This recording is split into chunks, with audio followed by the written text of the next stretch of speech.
Bonjour à tous, c'est Gilles Mansillon, je suis content de venir à vous aujourd'hui. Je voulais passer premièrement pour célébrer la naissance et l'ascension du Bouddha qui s'est passé, au niveau des années on ne sait pas trop, mais ça s'est passé autour de cette date, de cette lune, de cette période de l'année. Et donc c'est une force invisible mais qui est puissante, et c'est un être ascensionné qui est toujours disponible. Il suffit d'aller dans le cœur pour connecter avec le Bouddha, rentrer en méditation, arriver au point d'immobilité et visualiser, rentrer dans son cœur et visualiser une porte de lumière. Et là le Bouddha apparaît, et donc on peut communiquer avec lui et puis après le remercier une fois que la communication est finie.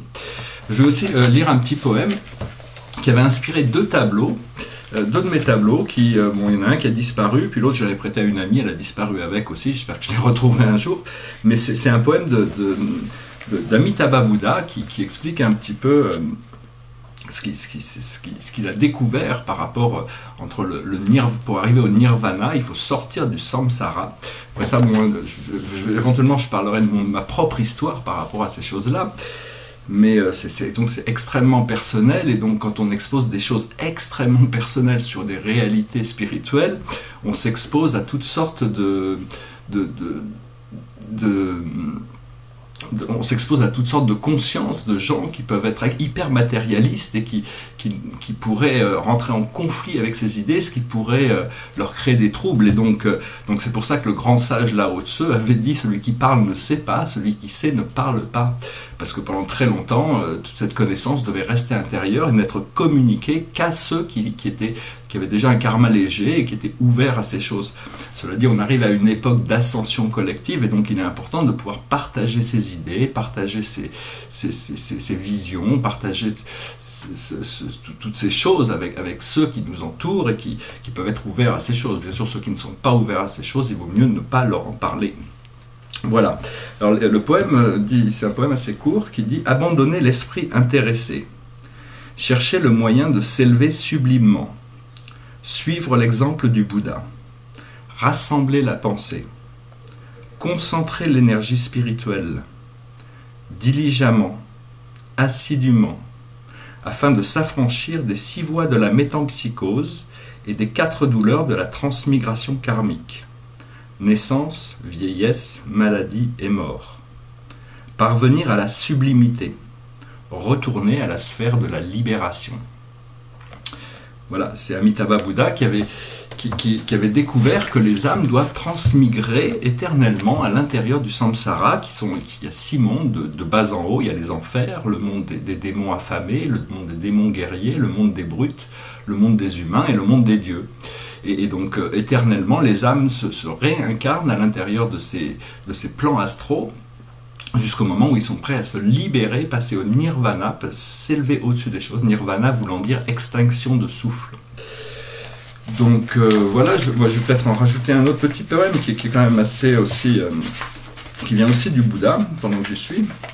Si je le retrouve, s'il est là, il n'est pas là. Il n'est pas là, mais donc je le ferai la prochaine fois. Je regarde, non, je ne l'ai pas dans ce catalogue-là, donc je le ferai la prochaine fois. Voilà, je voulais dire aussi, en parlant de cosmologie et de divinité, il y a toutes sortes de légendes par rapport à l'origine de l'univers. On a tous nos croyances, il y a toutes sortes de réalités qui sont exposées à travers les grands textes sacrés, à travers les mythologies, à travers même la science qui croit à son Big Bang, mais dans le monde hypermatérialiste. Mais personnellement, toutes ces choses, en réalité, par rapport à ce que je voudrais communiquer, c'est que dans le monde de la 3e dimension, le monde linéaire, c'est ceci ou cela. C'est-à-dire, s'il y a une chose qui est vraie, toutes les autres réalités sont fausses. Alors que dès qu'on s'élève dans une réalité quantique, toutes les réalités sont parallèles et plus ou moins alignées avec la réalité, une réalité suprême. Donc tout ça, en réalité, c'est-à-dire qu'il peut y avoir des conflits sur Terre entre des gens qui ont des croyances religieuses qui s'opposent, mais là-haut, les êtres qui ont inspiré ces religions sont en parfaite harmonie les uns avec les autres. C'est une seule famille, une seule réalité qui est la réalité divine.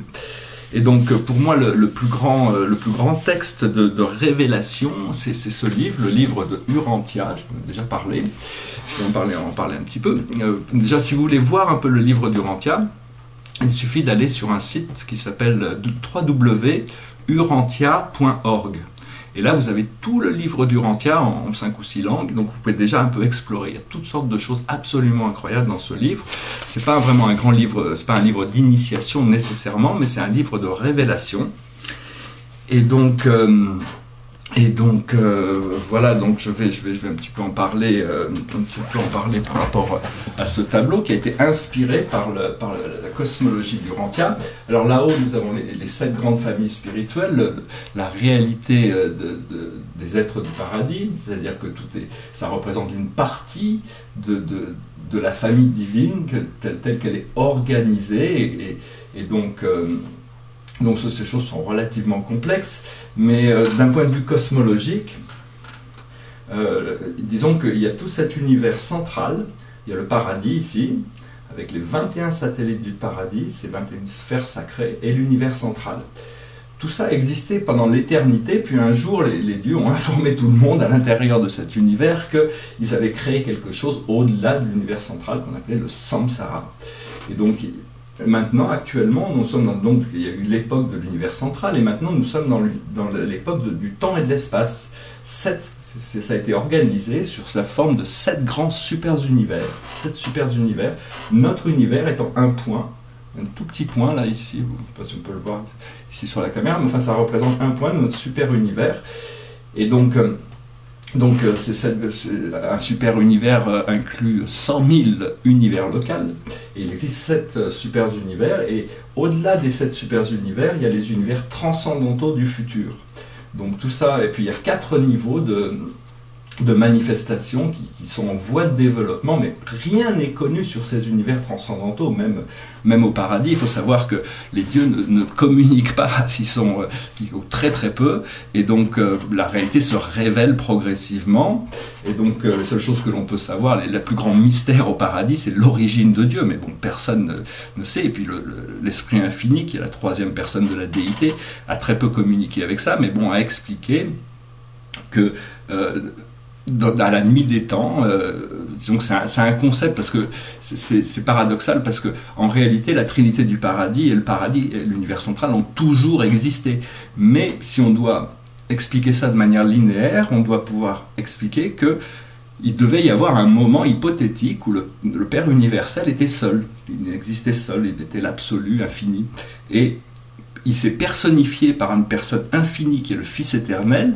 et où il a mis toute la spiritualité, tout ce qui était personnel en lui, il l'a mis dans le Fils éternel, et toute sa réalité non personnelle, il a créé le paradis.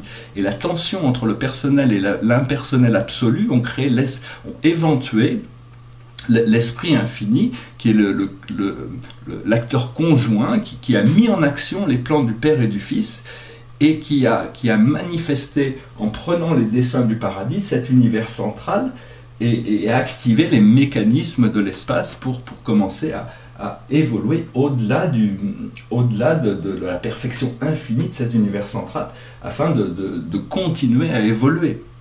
Donc en créant les limitations du temps et de l'espace, bien que tout ça soit infiniment plus complexe et infiniment organisé de manière sublime, tout ça est extrêmement sublime et impossible à vraiment décrire. Cela dit, il y a une très très bonne révélation dans ce livre d'Urantia. Si ça vous plaît d'explorer un peu tout ça, c'est assez bien expliqué dans ces choses. Donc voilà un autre livre que je voulais me permettre de parler. Je crois qu'il est là.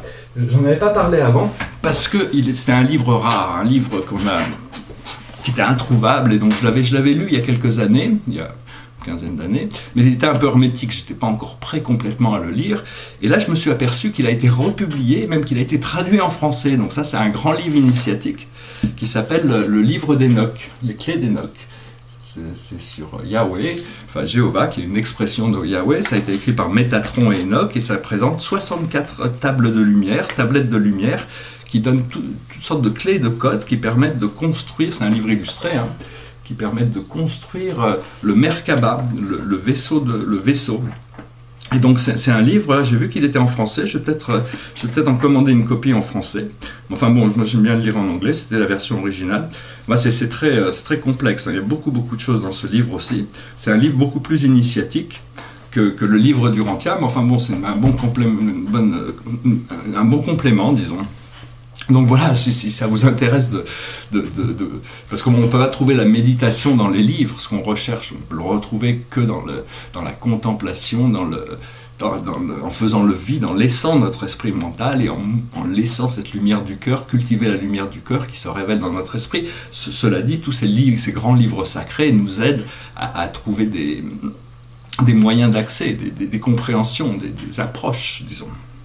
Donc voilà, j'espère que ce message aura été intéressant pour vous. Et la carte de la journée, c'est la direction. Donc bon, voilà, c'est ça, c'est rester sur cette direction de joie, de bonheur, de liberté, d'expansion de la conscience. Et à partir de là, chaque jour, on fait des petits pas vers la lumière.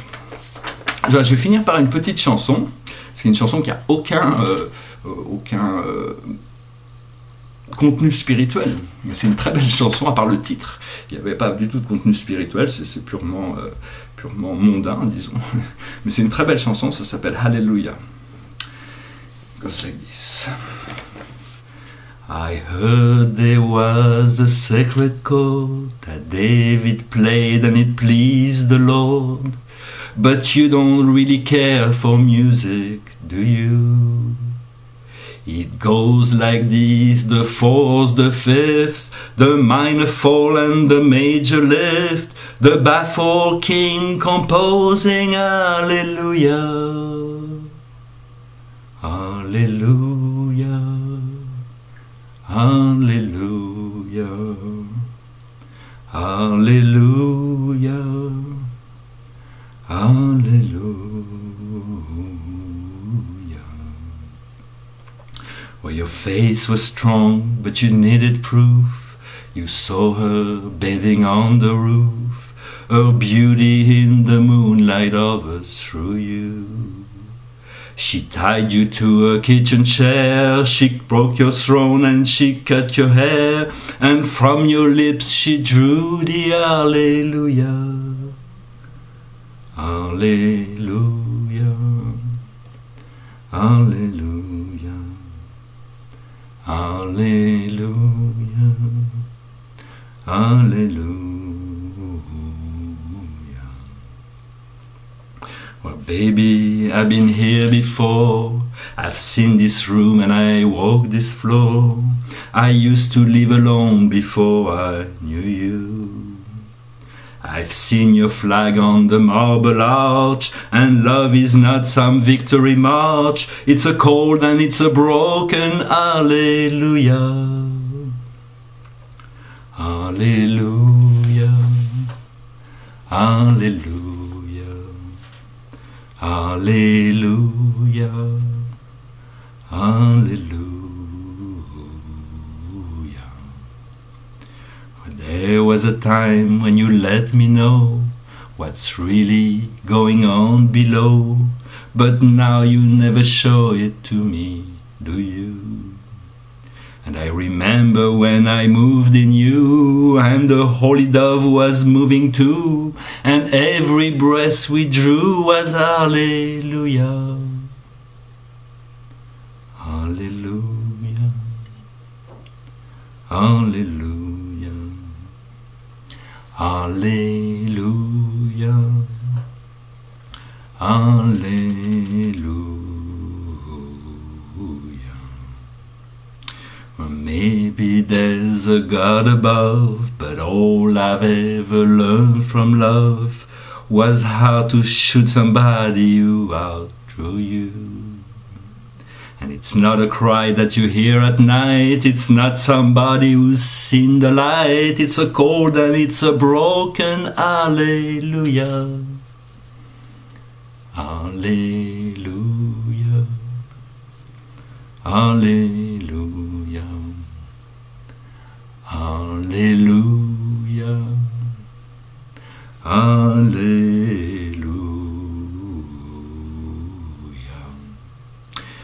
Je vous remercie, je vous souhaite une excellente journée, je vous remercie d'être resté jusqu'au bout, et puis je vous dis à très bientôt. Namasté.